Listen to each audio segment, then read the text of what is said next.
여러분 다윗이 왕궁에서 광야로 쫓겨나게 되잖아요. 왕궁에서 광야로 광야에서 그와 함께한 사람들과 시간을 보내면서 사실 그가 쫓겨난 이유는 아들 때문이잖아요. 아들이 왕권을 차지하기 위해서 자신을 죽이기 위해서 지금 자신을 왕궁에서 광야로 내몰았단 말이죠. 광야는 딱 두 가지잖아요. 두 가지. 있음과 없음. 있는 장소이고 반면에 없는 장소인데 광야는 뭐가 있어요? 외로움이 있어요.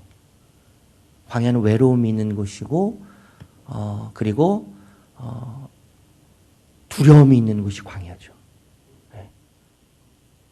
반면에 광야에는 뭐가 없어요? 안식처가 없어요. 먹을 곳이 없어요. 쉴 곳이 없어요. 누울 곳이 없어요. 오로지 주님만 보이는 곳이 광야잖아요. 광야. 사실 여러분 우리가 광야 같은 상황에 처해졌다고 할 때 무조건 우리가 저주라고 이야기할 수 없어요. 왜냐하면 아무것도 보이지 않지만 광야에는 아무것도 내가 가지고 있지 않는 것 같고 어떤 것도 내가 누릴 수 없는 것 같은 장소이지만 광야는요 주님 없이는 갈 수 없는 곳이거든요. 광야에는 아무것도 없는 것 같이 느껴지고 그렇게 나를 아무것도 없는 자로 여겨지게 만드는 곳이지만 결국엔 광야는 하나님을 더 잘 봄으로 인하여서 하나님을 더 선명하고 명확하게 주님을 볼 수 있게 함으로 우리를 하나님 앞으로 이끌어가는 곳이죠. 그렇기 때문에 여러분 광야는 무조건 저주라고 이야기할 수 없는 거예요. 혹시요 저 여기 앉아 계신 분들 중에 광야와 같은 지금 시간을 우리가 가고 있다고 한다면 여러분 지금 이 자리가 우리에게는 어쩌면 더 하나님을 잘 볼 수 있는 시간이 될 수 있는 거예요. 하나님을 더 선명하게 보고 하나님을 더 명확하게 볼 수 있는 지금 우리가 그 자리에 서 있다는 것을 기억하셨으면 좋겠어요. 여러분 다윗은 아들로부터 버림을 받잖아요. 아들로부터 버림을 받고 가족에게 버림을 받는데 가족에게 버림받은 다윗에게 하나님은 또 다른 가족을 주세요. 또 다른 가족을 주신데 후세죠. 어제 등장했던 후세. 다윗의 친구인 후세와 같은 새로운 가족을 다윗에게 주시는데 후세는 어떤 사람이냐면 다윗을 따르기 위해서 자신의 가족을 버린 자예요.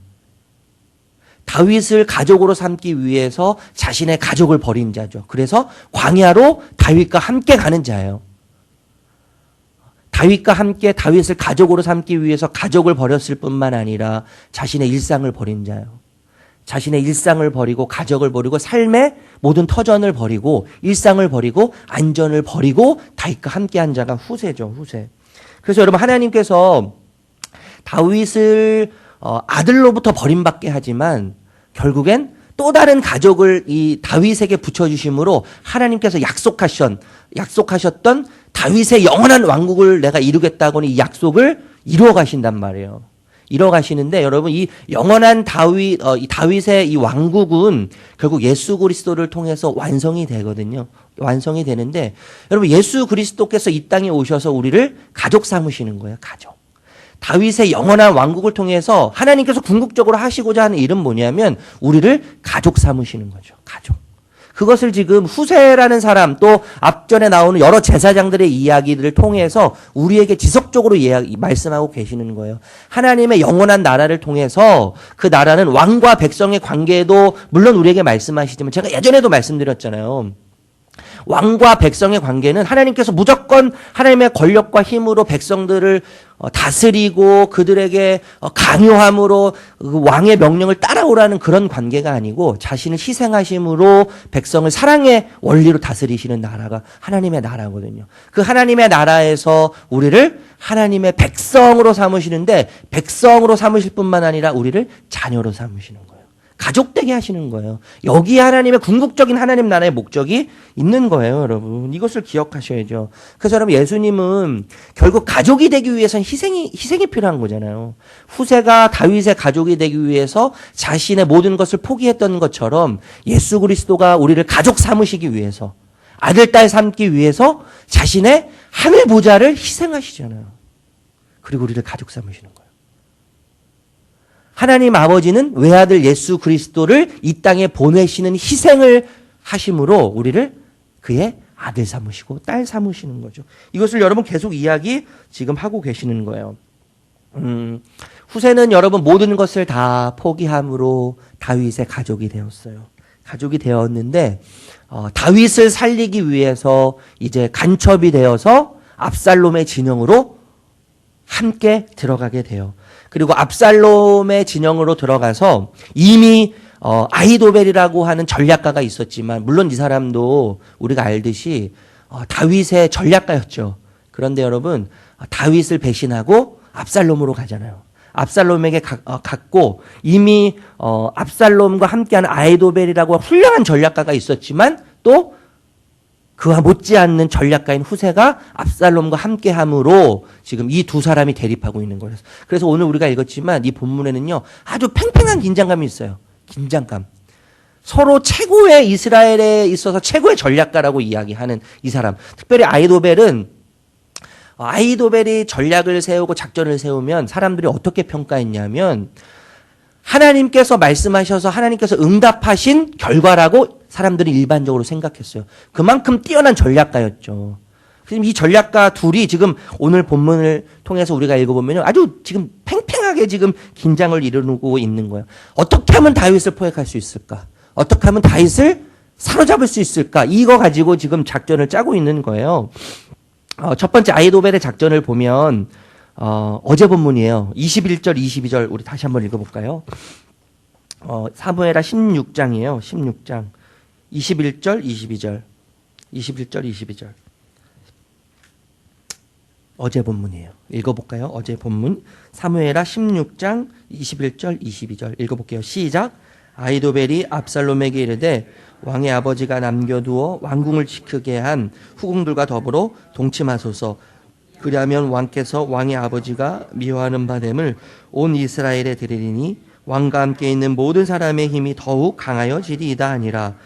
이에 사람들이 압살롬을 위하여 옥상에 장막을 치니 압살롬이 온 이스라엘의 무리 눈앞에서 그 아버지의 후궁들과 더불어 동침하니라.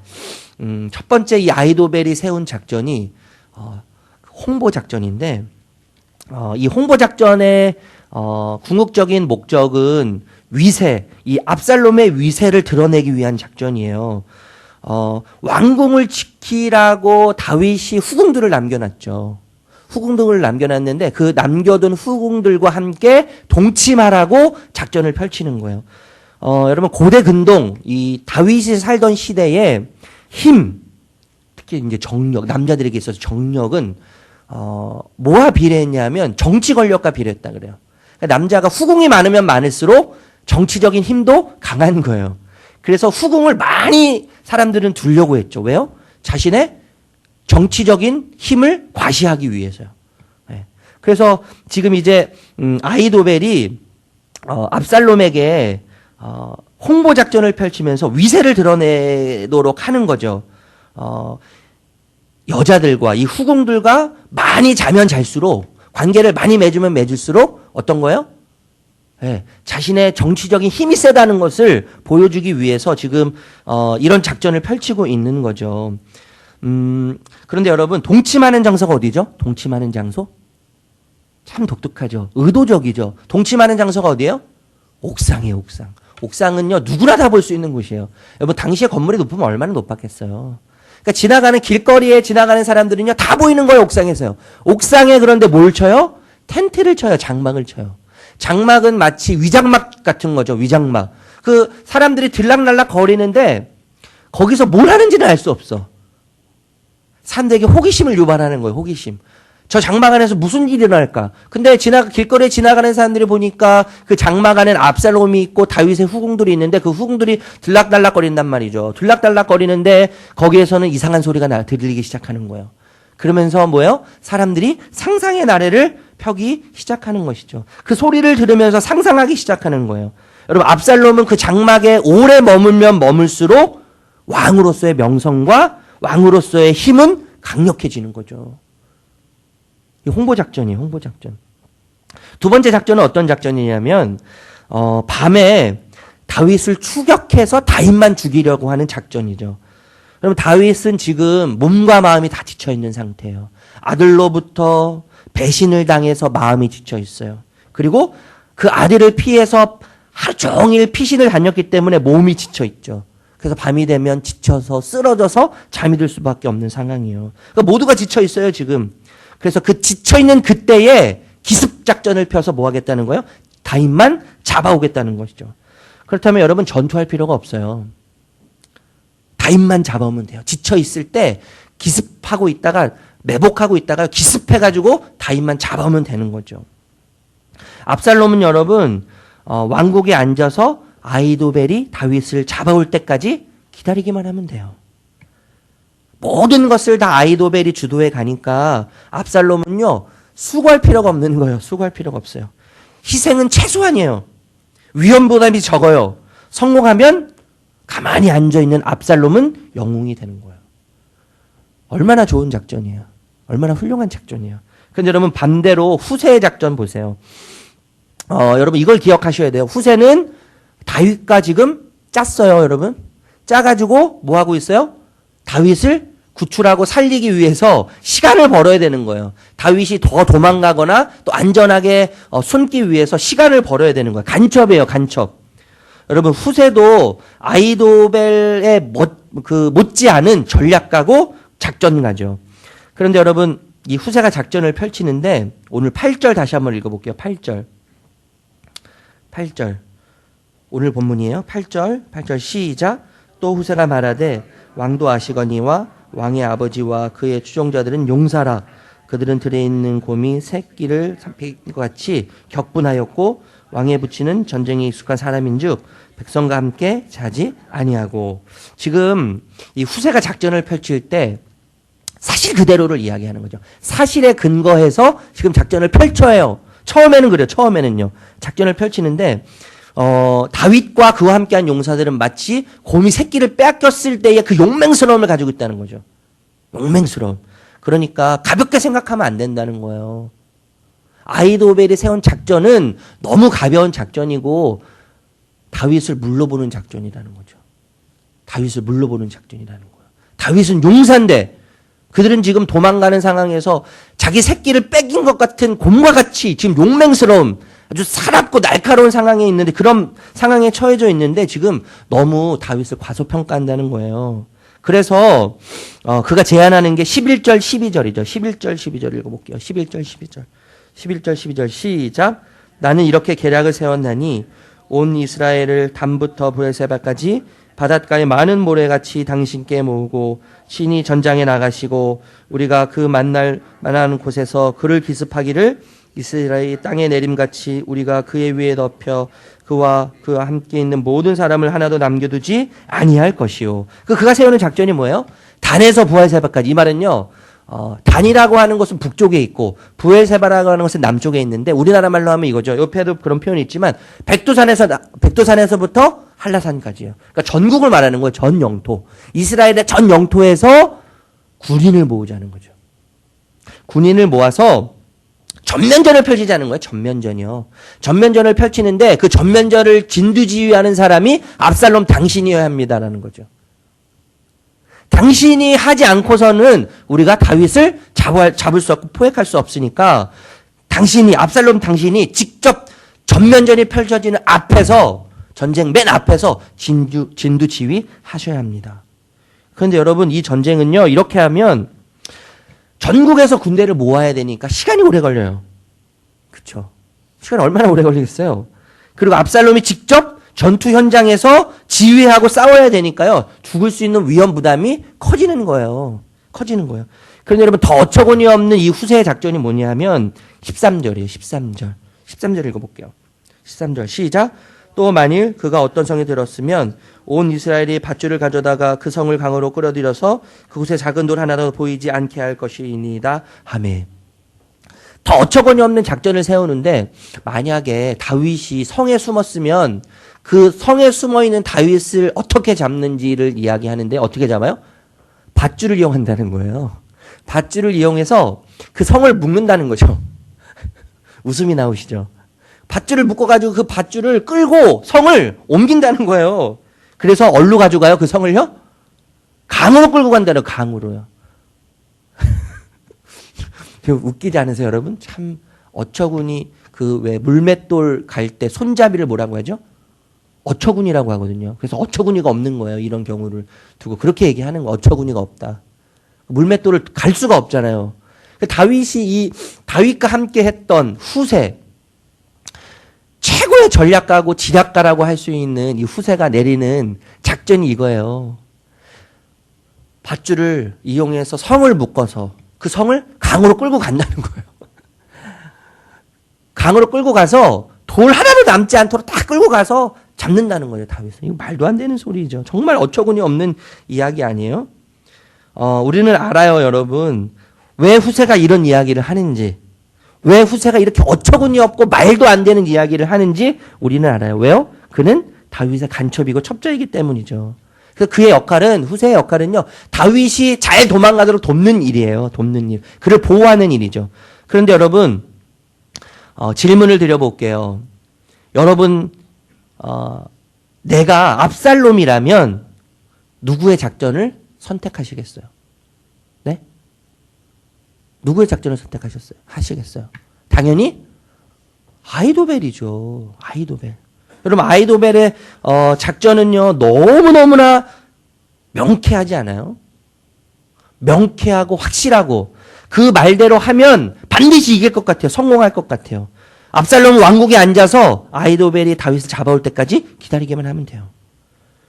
아히도벨이 모든 것을 주도하니까 여러분 위험 부담이 없어요. 조금 더 압살롬은 수고할 이유가 없어요. 희생은 최소한이에요. 위험 부담이 적어요. 성공하면 그냥 가만히 앉아서 압살롬은 평화의 왕이 되는 거예요. 그런데 여러분, 압살롬의 선택은 어리석게도 말도 안 되는 엉터리 후세의 작전을 선택해요. 말도 안 되는 후세의 작전을 선택해요. 근데 그 선택에 대해서 14절이 이렇게 이야기해요. 14절 읽어볼게요. 14절 시작. 압살롬과 온 이스라엘 사람들이 이르되 아렉 사람 후세의 계략은 아히도벨의 계략보다 낫다 하니 이는 여호와께서 압살롬에게 화를 내리려 하사 아히도벨의 좋은 계략을 물리치라고 명령하셨음이더라.